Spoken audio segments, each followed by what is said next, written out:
of DNA. How does that matter for accuracy? Because like you said, other places, other testing places might be able to tell you a region, but as far as the accuracy, we've touched on it a little bit in this conversation, as far as you guys could say you're part of this tribe or you're here or there. Can people actually find out specifically, like, if they're going to Africa, oh, this is where my ancestors are, or, like you said, you Like the can't find a address, cousin. Correct. the name and address. No, So not the name and address.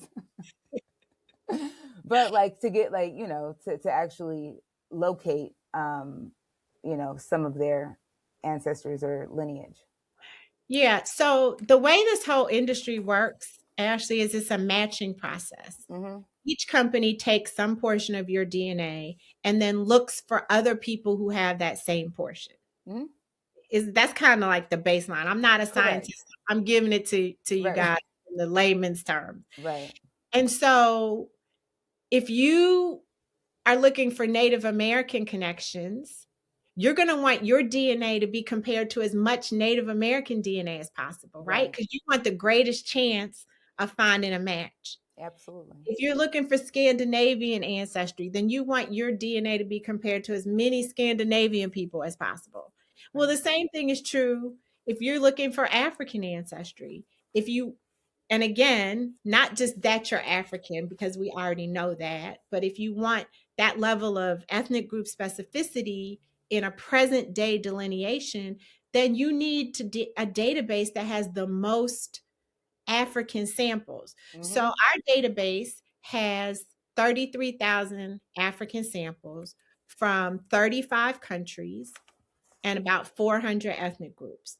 We have all of West and Central Africa included by country. We're not manufacturing regions. We're not saying Benin and Togo and Ghana all together. No, That's right.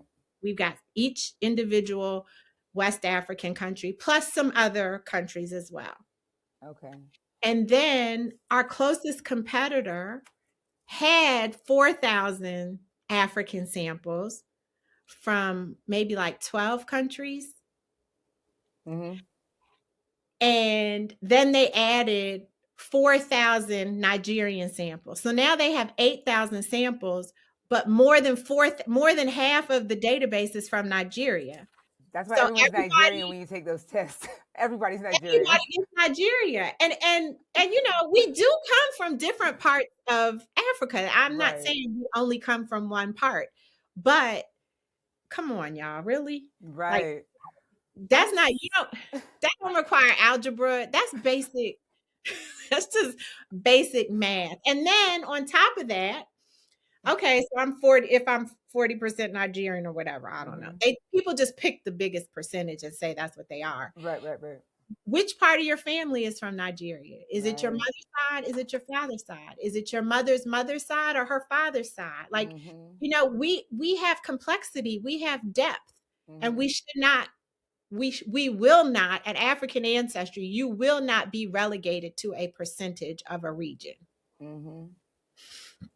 I mean, I just think it's amazing, because, like you said, I mean, one of the biggest takeaways is that you guys don't sell the DNA, right? I know a lot of people within our community said, I don't want people to have my DNA. They have our DNA in most things at this point anyway.